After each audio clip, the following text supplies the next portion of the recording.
Breaking Hezbollah leader warns of possible escalation, and tells US, "Your fleets will not scare us." Hassan Nasrallah said all options on the Lebanese front were open and the group was ready for all possibilities. The leader of Lebanon's Hezbollah has warned of possible escalation as his militia engages in cross-border fighting with Israel. In his first speech since the outbreak of the war, Hassan Nasrallah said all options on the Lebanese front were open and the group was ready for all possibilities, as well as for US warships. "Your fleets in the Mediterranean will not scare us," he said of US military deployments in the region.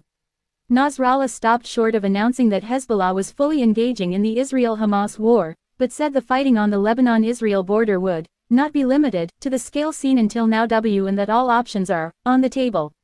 Follow live. Israel on very high alert on Lebanon border. Other key developments. The leader of Lebanon's Hezbollah has warned of possible escalation as his militia engages in cross-border fighting with Israel. In his first speech since the outbreak of the war, Hassan Nasrallah said all options on the Lebanese front were open and the group was ready for all possibilities, as well as for US warships.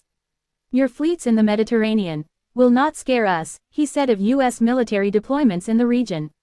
Nasrallah stopped short of announcing that Hezbollah was fully engaging in the Israel-Hamas war, but said the fighting on the Lebanon-Israel border would not be limited to the scale seen until now and that all options are on the table. Follow live. Israel on very high alert on Lebanon border. Other key developments. He also paid tribute to the Lebanese and Palestinian martyrs killed in the conflict. "My brothers and sisters, peace be upon you all," he said. "We are here today to remember those who are models of Hezbollah." The speech was televised live across Beirut, with thousands gathering to watch it and celebratory gunshots ringing out over the capital.